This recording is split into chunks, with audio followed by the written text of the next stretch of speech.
पाकिस्तानी पंजाबी हैं, जो फौजी हैं उनके, जब इनकी घरों से लाशें उठेंगी तब जाके इनको अकल आएगी।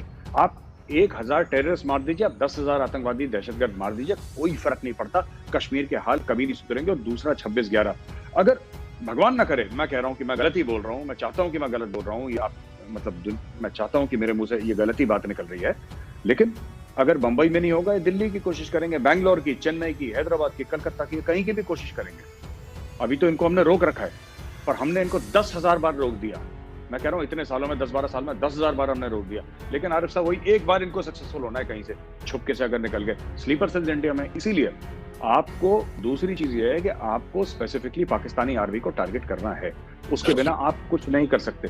जब तक पाकिस्तानी आर्मी के जवानों की, अफसरों की लाशें उनके गांवों में, उनके घरों में नहीं पहुंचेगी, ताबूत में सब्ज परचम लहरा उसके ऊपर रखा हुआ, जब तक नहीं पहुंचेंगी तब तक पाकिस्तान को सबक नहीं मिलेगा। साहब मौजूद हैं। मेजर साहब के तारुफ के लिए कोई ज्यादा मुझे बात करने की जरूरत नहीं कि हर आदमी जानता है कि मेजर साहब एक सोल्जर हैं और उन्होंने अपनी जिंदगी एक ही मकसद के लिए लगा दी है कि इंसानी इक़दार की हिफाजत करना। मेजर साहब, thank you very much for joining us and नमस्कार। नहीं, नमस्कार नमस्कार आरिफ साहब, बहुत बहुत नमस्कार और बहुत बहुत धन्यवाद आपका, बहुत बहुत धन्यवाद। Thank you sir. मेजर साहब, पहला सवाल 26/11 के हवाले से ही है। वैसे तो बहुत सारे सवाल आते हैं कि 26/11/2008 को पाकिस्तान की आर्मी, जो कि 70% बजट पाकिस्तान का खा जाती है इस मकसद के लिए कि हमें इंडिया से लड़ना है और कश्मीर आजाद कराना है, लेकिन वो खुद तो आते नहीं है। एक बार आए थे तो वो 93,000 पत्तों ने छोड़ के गए हैं। तो 26/11 को इन्होंने टेररिस्ट भेजा। वो क्या दिन था, जरा हमारे दर्शकों को बताइए। और आप ये बताइए कि भारत की सरकार का उसके ऊपर क्या रिएक्शन था, क्या वो सही था? अगर बीजेपी की हुकूमत उस वक्त होती तो क्या मुख्तलिफ होता? हमारे यहाँ थोड़ा सा आरिफ साहब ऐसा है कि एक लैक ऑफ स्ट्रेटेजिक कल्चर है, जो अब धीरे धीरे दूर हो रहा है। अब थोड़ी सी समझ लोगों में आ रही है, और जब से मोदी जी आए हैं तो इस पे काफी काम हुआ भी है। क्या हम वहां तक पहुंच गए जहां तक हमें पहुंचना है? बिल्कुल नहीं, अभी बहुत लंबा रास्ता है, लेकिन हाँ, कदम पक्के हैं और कदम आगे बढ़ रहे हैं। जो 26/11 की आपने बात करी, बंबई में जो अटैक हुए थे, यहाँ पे दर्जन भर से ज्यादा नेशनैलिटीज के लोग मारे गए। और अजमल कसाब उस ग्रुप में था। 10 टेररिस्ट आए थे समुद्री रास्ते, सब लोग जानते हैं। और फिर उसके बाद ये पता लगा कि भारत ने, ये एक्चुअली माइंडसेट की भी बात है। हम लोगों का इंडिया में एक माइंडसेट है कि अगर हम किसी को नहीं छेड़ते तो कोई हमें क्यों छेड़ेगा, हम किसी को परेशान नहीं करते तो वो हमें परेशान क्यों करेगा। एक एक जहनियत होती है, तो हम लोगों की है ऐसी इंडिया में। पर ऐसा नहीं है। पाकिस्तान ने जो कोशिश करी 26/11 की, वो इसलिए करी, और जो मुकम्मल भी कर पाया पाकिस्तान, वो इसलिए करी क्योंकि उसको लगा कि कश्मीर अब हाथ से हमारे, कुछ ही समय पहले कारगिल में फेल हुआ था बहुत बुरी तरीके से पाकिस्तान। और कहीं ना कहीं वो एक मन में बात थी कि हमें कुछ ना कुछ तो करना है इस चीज को लेके, कश्मीर को लेके सबके सामने उजागर करना है कि साहब, कश्मीर के so called quote unquote Mujahideen जो हैं वो भारत की फाइनेंशियल कैपिटल पे चढ़ दौड़े और उन्होंने ये कारनामा कर दिया। तो भारत को तो बहुत नुकसान हुआ, लेकिन इससे भारत ने सबक भी बहुत लिया आरिफ साहब, और अपनी एंटी टेररिस्ट जो कैपेबिलिटीज थी वो बढ़ाई, और काफी कुछ काम करा है। अभी भी वो काम जारी है। खासतौर से इसमें एक चीज बहुत ज्यादा हुई, जो कोस्ट गार्ड है, मुझे मेंशन करना पड़ेगा, Indian coast guard. Indian coast guard की जो शिप्स और टोटल उनकी मैन पावर की स्ट्रेंथ थी, वो डबल से ज्यादा हो गई। और इंडियन कोस्ट गार्ड के साथ मैं थोड़ा बहुत रह भी चुका हूँ शूटिंग के सिलसिले में। तो मैंने देखा कि निहायत ही प्रोफेशनल फोर्स है। तो क्योंकि समुद्र के रास्ते आए थे, तो कोस्ट गार्ड की भी और इन सब लोगों की कैपेबिलिटीज बढ़ाई गई हैं।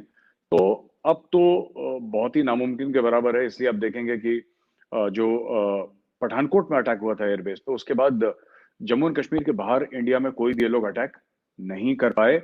लेकिन आरिफ साहब, मैं एक बात कहता हूं जिसके लिए मैं काफी अनपॉपुलर भी हूं, लेकिन मुझे लगता है कि ये बात हमें कहनी चाहिए। अगला जो हमला आएगा या अगला जो बड़ा साजिश होगी, वो मुझे नहीं लगता कि कश्मीर से इतनी होगी। मुझे लगता है कि केरला में, मुझे ज्यादा लगता है कि केरला से ज्यादा हो सकती है ये। मेजर साहब, आपने कहा कि पठानकोट के बाद ऐसा हमला नहीं हुआ, लेकिन हम ये देखते हैं कि इन्फिल्ट्रेशन तो जारी है और कश्मीर में और पंजाब में हद से ज्यादा एनकाउंटर्स हो रहे हैं। ये भारतीय इंटेलिजेंस और भारतीय सेना की कामयाबी है कि वो इसको अटैक होने से पहले ही रोक पा रहे हैं। अभी एक टनल, आप ही ने बताया था अपनी एक वीडियो में कि एक टनल पकड़ी गई थी, हथियारों का काशे पकड़ा गया जाता है और बहुत सारा हो रहा है। तो ये क्यों हो रहा है? अचानक पाकिस्तान ने इतना ज्यादा क्यों कर दिया है हमला? और इसको रोकने के लिए क्या किया जा रहा है? कि आफ्टर ऑल भारतीय फौजी शहीद तो हो रहे हैं इन सारे मामलात में। जी, आरिफ साहब, ऐसा है, पाकिस्तान इसलिए करता है क्योंकि ये जो पूरा, मैं आपको थोड़ा सा तफसील से अगर समझाऊं, अगर आपकी इजाजत हो तो आरिफ साहब, ऐसा है कि जैसे कि लाइन ऑफ कंट्रोल है, वो तकरीबन 750 किलोमीटर लंबा है line of control. Line of control 750 kilometre लंबा है और इंटरनेशनल बॉर्डर तो है ही हजारों किलोमीटर लंबा। तो पाकिस्तान हर जगह से कोशिश करता है कि घुसा दे। जैसे अभी जो आपने सुरंग का वाकया बताया, टनल का वाकया बताया, वो जम्मू साइड से हुआ था, साउथ ऑफ पीर पंजाल से। तो वहां पे बीएसएफ मुस्तैद है, बीएसएफ ने मुस्तैदी के साथ रोका उनको। अब जमीन के ऊपर से तो आ नहीं सकते, तो उन्होंने पहले हवाई रास्ता इख्तियार किया कि सब ड्रोन से कुछ हथियार भेजें। जब वो भी बीएसएफ ने मार गिराए तो उन्होंने बोला सुरंग से। तो किसी तरीके से भारत में जाना, और कश्मीर में, क्योंकि कश्मीर का जब से आरिफ साहब 370 हटा है ना, तो हवा निकल गई। आप देखिए, पत्थरबाजी ना के बराबर हो रही है कश्मीर में, ना के बराबर। क्योंकि एनआईए ने बहुत जबरदस्त काम करा है, नेशनल इन्वेस्टिगेशन एजेंसी ने, एनआईए ने पूरी, जिसको कहते हैं कि नलबंद कर दिया कश्मीर में, जहां से फंडिंग होती थी।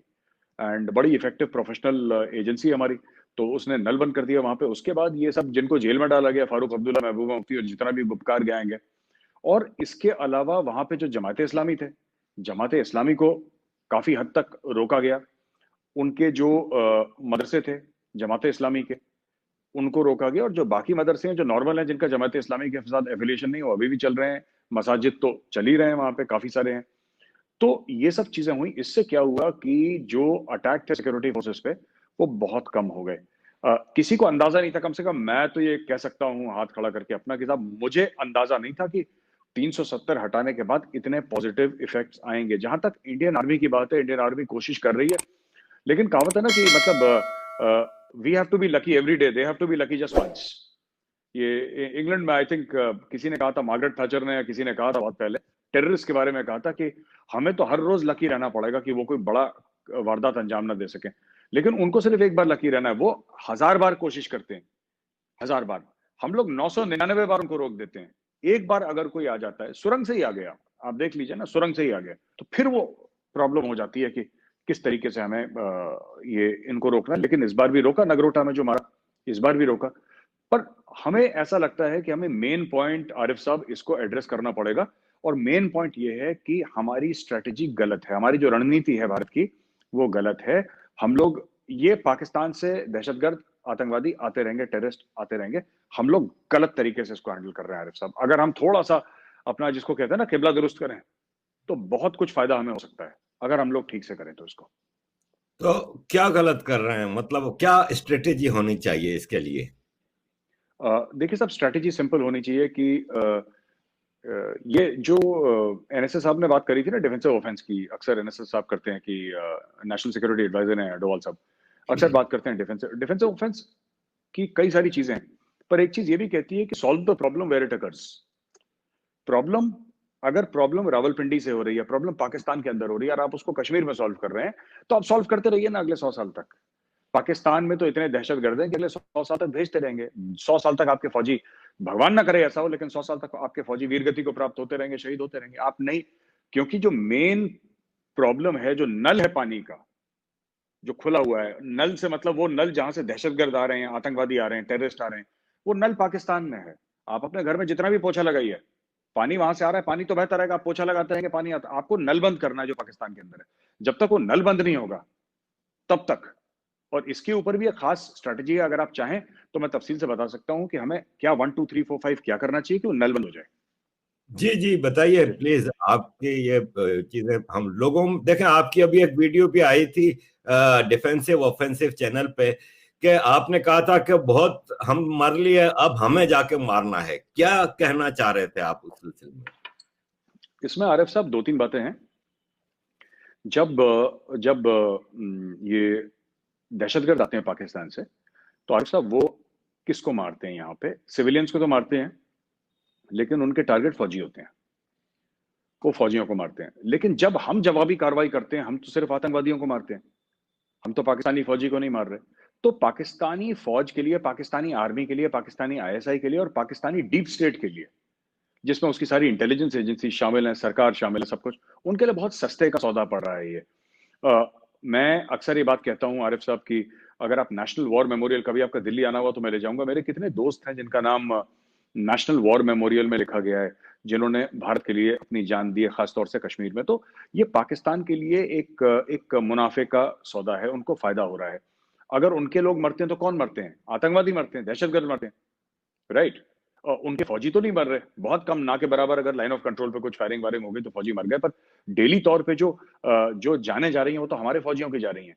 तो जब तक पाकिस्तान, देखिए, फौजी का बदला फौजी, फौजी का बदला सिविलियन नहीं हो सकता, ये स्ट्रैटेजी ही गलत है हमारी। अगर हम ये बोलें कि साहब, और वो भी कौन सा फौजी? पाकिस्तानी पंजाबी। और आप किसी को हाथ न लगाएं, ये सब बेचारे, उसमें सिंधी भी हैं, महाजर भी हैं, बलोच भी हैं और पश्तून, इनको हाथ नहीं लगाना हमने। ये पाकिस्तानी पंजाबी हैं जो फौजी हैं उनके। जब इनकी घरों से लाशें उठेंगी तब जाके इनको अकल आएगी। आप 1000 टेररिस्ट मार दीजिए, आप 10,000 आतंकवादी दहशतगर्द मार दीजिए, कोई फर्क नहीं पड़ता। कश्मीर के हाल कभी नहीं सुधरेंगे। और दूसरा 26/11, अगर भगवान ना करे, मैं कह रहा हूं कि मैं गलत ही बोल रहा हूं, मैं चाहता हूं कि मैं गलत बोल रहा हूं, या मतलब मैं चाहता हूं कि मेरे मुंह से ये गलत ही बात निकल रही है, लेकिन अगर बंबई में नहीं होगा, दिल्ली की कोशिश करेंगे, बैंगलोर की, चेन्नई की, हैदराबाद की, कलकत्ता की, कहीं की भी कोशिश करेंगे। अभी तो इनको हमने रोक रखा है, पर हमने इनको 10,000 बार रोक दिया। मैं कह रहा हूं इतने सालों में, 10-12 साल में 10,000 बार हमने रोक दिया। लेकिन आरिफ साहब, वही एक बार इनको सक्सेसफुल होना है कहीं से, छुपके से अगर निकल गए। स्लीपर सेल्स इंडिया में, इसीलिए आपको दूसरी चीज ये है कि आपको स्पेसिफिकली पाकिस्तानी आर्मी को टारगेट करना है, उसके बिना आप कुछ नहीं कर सकते। जब तक पाकिस्तानी आर्मी के जवानों की, अफसरों की लाशें उनके गांव में, उनके घरों में नहीं पहुंचेगी, ताबूत में सब्ज परचम लहरा उसके ऊपर रखा हुआ, जब तक नहीं पहुंचेंगे तब तक पाकिस्तान को सबक नहीं मिलेगा। आप आतंकवादी, आप counter insurgency, counter terrorism operation आप करते रहिए। आप 30 साल से कर रहे हैं, अगले 30 साल और करते रहिए। पहली बात तो ये है। दूसरी चीज ये है कि आपको पाकिस्तान के खिलाफ, पाकिस्तान की जो फॉल्ट लाइंस हैं, आपको उनकी फॉल्ट लाइंस का मैंने आर्टिकल भी लिखा था। क्लॉज एक मैगजीन है, centre of land warfare studies, उसके लिए मैंने आर्टिकल भी लिखा था कि पाकिस्तान का एक फॉल्ट लाइंस हैं पाकिस्तान में, आपको उन फॉल्ट लाइंस की आपको उनका फायदा उठाना है। जैसे फॉर एग्जांपल, आपके वहां पे शिया सुन्नी की फॉल्ट लाइंस हैं, पाकिस्तान में ज्यादा नहीं है क्योंकि सुन्नी पॉपुलेशन बहुत ज्यादा है, शिया कम है। फिर वहां पे देवबंदी और बरेलवी की फॉल्ट लाइंस हैं, वहां पे अहले हदीस हैं, सेवनर्स हैं, ट्वेल्वर्स हैं, जो भी हैं। एक दूसरा जो बलोच हैं, फिर आपके महाजिर हैं, आपके आपके और लोग हैं जो गए हैं, जो पश्तून, अभी पश्तून तहफ़्फ़ुज़ मूवमेंट वहां पे है, आप ये प्रो डेमोक्रेसी मूवमेंट जो वहां पे पाकिस्तान में जन्म ले रही है, ये सब पाकिस्तान की फॉल्ट लाइंस हैं। और इसके लिए एक खासा बजट तैयार करके खुले में आके इंडिया सपोर्ट करे इस चीज को। और यहां तक मैं कहूंगा कि मैं कई बार कह चुका हूं, मैं दोबारा आपकी शो में आरिफ साहब कहूंगा कि इंडिया बलोचों को, कम से कम जो सिंधु देश वाले हैं उनको, महाजिरों को, जो भी है, इनको आप एम्बेसी इन एग्जाइल का दर्जा दें इंडिया में, ठीक है। ये देखिए, या तो आप उनकी मदद करें जो बाहर पाकिस्तानी रह रहे हैं, या तो आप उनकी मदद करें, या आप उनकी मदद ना करें। आप एक बार भारत फैसला कर ले। ये थोड़ा बहुत मदद करना, फिर ना करना, फिर बात करना, फिर 15 दिन बात ना करना, ये इससे क्या होता है कि आपकी खुद की क्रेडिबिलिटी खराब होती है। इंडिया के पास पैसे की कमी नहीं है, इंडिया के पास डिप्लोमेटिक क्लाउड की, डिप्लोमेटिक दम की कमी नहीं है, और दुनिया हमारा लोहा मानती है। और अमेरिका भी जानता है कि अगर चाइना के खिलाफ अगर कोई मुल्क खड़ा है तो भारत खड़ा है, और किसी की हिम्मत है नहीं इस एरिया में। तो हमें यह करना चाहिए आरिफ साहब कि नई दिल्ली में, चाणक्यपुरी में, एक लाइन से आप 4-5 पाकिस्तान की जो भी फॉल्ट लाइंस हैं, आप एम्बेसी इन एग्जाइल खोलें। आप बलोचों को बुलाएं, यहाँ पे जो बलोच हैं वो आएंगे, यहाँ पे महाजिर आएंगे, यहाँ पे पश्तून आएंगे, और आप बोलिए कि यहाँ पे, और इनका बजट तैयार करके इनके जो बच्चे हैं इनको ट्रेनिंग देनी है। पर ट्रेनिंग किस में? हथियार में नहीं ट्रेनिंग देनी, इनको ट्रेनिंग देनी है डिप्लोमेसी में, इनको पढ़ाई देनी है, इनको आला तालीम देनी है दुनिया के बेस्ट कॉलेजेस में। फिर इनको बोलना है कि तुम जाओ और बच्चों अपनी कहानी सुनाओ कि पश्तूनों पे क्या जुल्म हो रहा है। तुम हार्वर्ड जाओ, तुम कैम्ब्रिज जाओ, तुम ऑक्सफोर्ड जाओ, तुम मैसाचुसेट्स इंस्टीट्यूट ऑफ टेक्नोलॉजी जाओ, तुम वाटन जाओ, तुम येल जाओ, तुम दुनिया भर के जो कॉलेजेस हैं यूरोप और अमेरिका में, हर जगह जाओ, ऑस्ट्रेलिया जाओ, न्यूजीलैंड जाओ, दुनिया भर की जगह तुम जाओ और ये बात करो। तीसरी चीज, काउंटर प्रोपेगेंडा। एक तो एंटी प्रोपेगेंडा होता है, काउंटर होता है। एंटी वो हुआ कि पाकिस्तान ने प्रोपेगेंडा करा और आपने उसके खिलाफ कुछ कार्रवाई करी, राइट। काउंटर प्रोपेगेंडा में आपने एक तो वो करा ही जो करा, जो मैं बोल रहा हूं कि उसके खिलाफ करा। दूसरी चीज, आपने उसके पहले एक पाकिस्तान के खिलाफ जो नजरिया है, आपको वो सोशल मीडिया पे तैयार करना पड़ेगा। इसके लिए आपको फंड करनी पड़ेंगी डॉक्यूमेंट्रीज, आपको फंड करनी पड़ेंगी वेब सीरीज, आपको फंड करना पड़ेगा सिनेमा, आपको फंड करनी पड़ेंगी हॉलीवुड की फिल्में।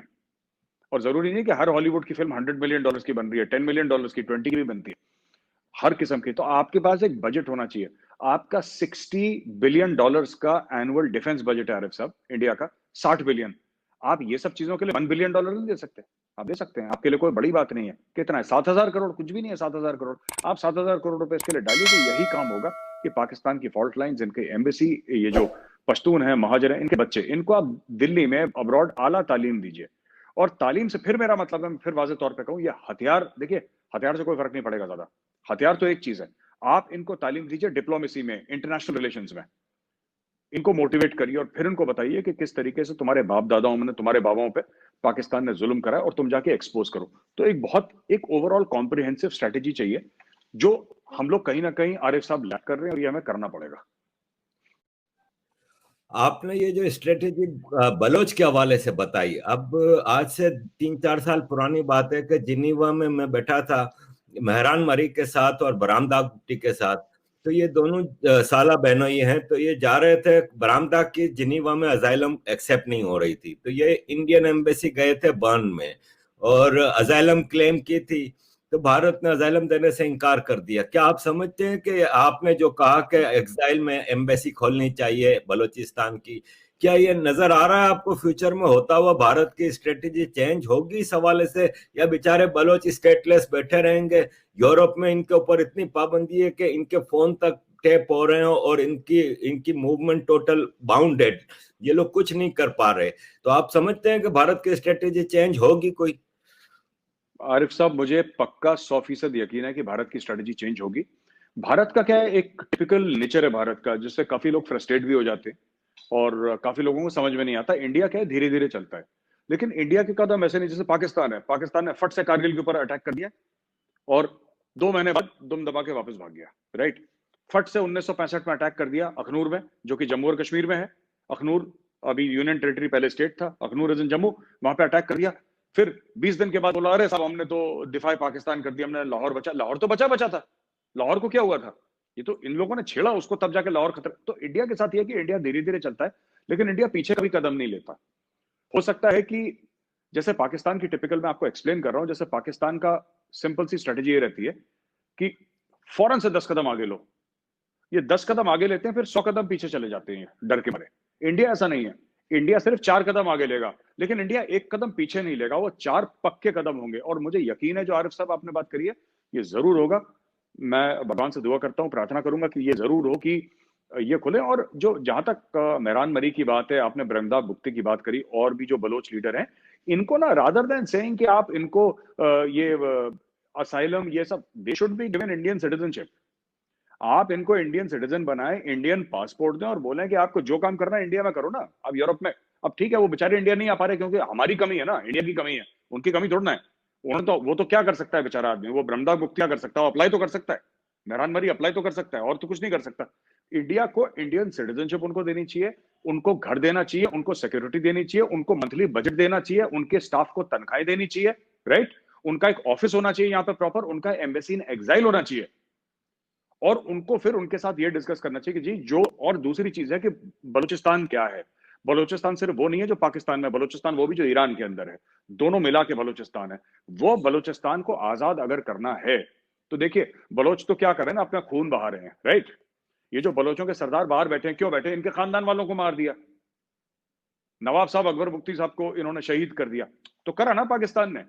तो वरना अपना घर छोड़ के, आरिफ साहब एक बात, आपके ऊपर इतना प्रेशर है, अगर आपके ऊपर प्रेशर नहीं होता तो आप अपना वतन छोड़ते नहीं छोड़ते? आपके साथ जाती करी ना, आपके साथ जाती करी, टॉर्चर करा, इसलिए आप आए वहां से। मैं यही तो बात कह रहा हूं, ये पूरी स्ट्रेटजी गलत है। और मुझे यकीन है पक्का कि 1-2 साल में आप जरूर देखेंगे कि बहुत बड़ा कोई पॉलिसी चेंज आएगा।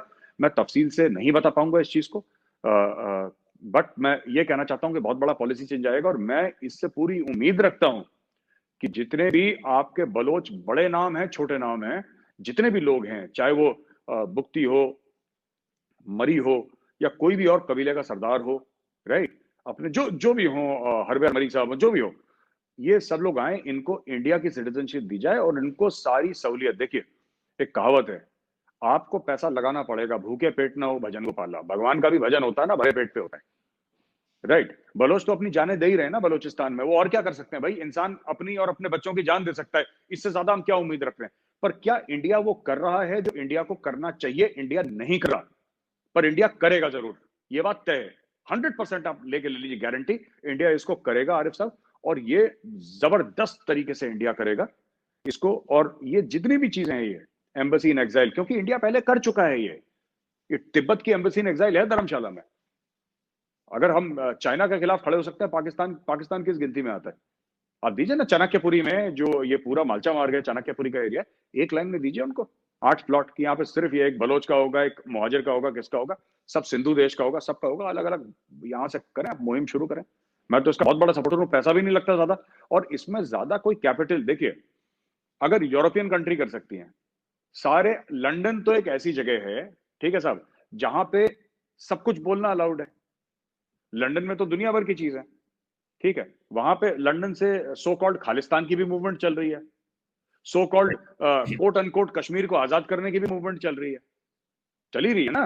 ये लॉर्ड नजीर जो जेल में गया, सॉरी, जो जिसको अभी निकाला वहां से बेइज्जत करके, यही तो काम करता था, फ्री कश्मीर के पोस्टर बसों पे लगाता था। आईएसआई का आदमी है वहां पे, हमने कहा, मैं मिला हूं उसको किंग्स कॉलेज में। तो मैं ये कहना चाहता हूं आपसे आरिफ साहब कि अगर यूके में हो सकता है तो इंडिया में क्यों नहीं हो सकता? किस चीज की घबराहट है, किस चीज का डर है? अगर आप चाहते हैं, अगर मैं चाहता हूं, अगर हर एक हिंदुस्तानी, क्योंकि आप भी अपने आप को हिंदुस्तानी मानते हैं, इसलिए मैं आपको बोल रहा हूं कि आरिफ साहब, अगर इंडिया अपने आप को दुनिया का सुपर पावर दिखाना चाहता है, तो it is high time we started behaving like a super power. सबसे पहले जो अपनी हरकत है ना, अपनी हरकत सुपर पावर वाली करनी होगी। ये चुपचाप ये 1950 60 70s वाला इंडिया जो सबको कहता था जी आपको बुरा ना लगे, अगर किसी को बुरा लगता है तो हम तो चाहते हैं लोगों को बुरा लगे, लगे बुरा अच्छी बात है। मेजर साहब, अभी फ्रांस में एक प्रोफेसर का गला काटा गया। एक फ्रेंच के मरने पे फ्रेंच प्रेसिडेंट खड़ा हो गया और उसने नाम लेके कहा कि इस्लामिक टेररिज्म है। ऑस्ट्रिया में छोटा 26/11 हुआ। 26/11 तो हाई स्केल पे था, ये छोटा सा हुआ। ऑस्ट्रिया का प्राइम मिनिस्टर निकल पड़ा, इन्होंने नाम लेके इस्लामिक टेररिज्म कहा, इन्होंने इस्लामिक मस्जिदों पे पाबंदियां लगाई, नए लॉज आए। जबकि हम देखते हैं कि दुनिया में इस इस्लामिक टेररिज्म का सबसे बड़ा विक्टिम इंडिया है। गजवा हिंद के नाम का चूरन पाकिस्तान और हिंदुस्तान के हर मुसलमान को पिलाया जाता है। गजवा हिंद डायरेक्ट अटैक है हिंदुस्तान की आजादी के ऊपर। तो हिंदुस्तान ने आज तक इसको इस्लामिक टेररिज्म नहीं कहा, जबकि ये इस्लाम के नाम पे सारा कुछ हो रहा है खेल। तो क्या वजह है कि हिंदुस्तान मतलब कहीं ना कहीं तो जाके इस इशू को एड्रेस करना होगा ना? देखिए साहब, मुझे लगता है कि थोड़ी सी यहाँ पे लोगों में समझ की कमी है, या इंडिया की बात कर रहा हूँ, किसी चीज की कमी है। क्योंकि यहाँ पे जो भी थोड़ा पढ़ लिख जाता है उसको सबसे ज्यादा डर लगता है कि अगर किसी ने कम्युनल बोल दिया, तो अगर मैं ये वर्ड यूज करता हूँ इस्लामिक टेररिज्म, और मैं 100 बार यूज कर भी चुका हूँ, अगर मैं यूज करता हूँ तो ये मेजर गौरव आर्या जो है, ये तो संघी है, ये तो बिगट है, ये एक बीजेपी का भक्त है, ये आरएसएस का है, ये पता नहीं कौन कौन सी चीजें। मैं तो किसी पॉलिटिकल पार्टी का हूं नहीं, और मैं तो किसी पॉलिटिकल पार्टी को सपोर्ट भी नहीं करता। लेकिन ये इस तरीके से एक इसके ऊपर आरिफ साहब आपने बहुत अच्छी बात छेड़ी है। एक्चुअली मैं आपको वो भेजूंगा एक वीडियो, मैं कोशिश करूंगा उसको निकालने की। एक अंग्रेज है, जर्नलिस्ट है, जिसने बात बोली थी, मेरा वीडियो पड़ा था कहीं पे मेरे पास, कि बड़ी अच्छी उसने बात बोली कि यू नो ये चाइनीज तरीका है काम करने का।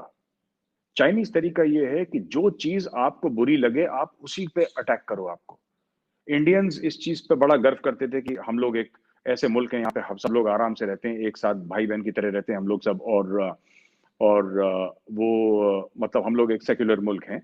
जबकि सेक्युलरिज्म का ये तो बाद में इंदिरा गांधी के टाइम पे जोड़ा गया था। बाबा साहेब अंबेडकर जी के टाइम पे तो जो उन्होंने कॉन्स्टिट्यूशन लिखा था उसमें सेक्युलर वर्ड नहीं था, पर यहाँ पे यूज करा। तो उसमें क्या है कि यूज योर फॉल्ट लाइन्स, और यूज योर ओन, जिसको कहते हैं ना कि जो आपकी कमियां हैं, Right. Your weakness is not the right word. I'm looking for that word. Use your own weaknesses against you. यानी कि अगर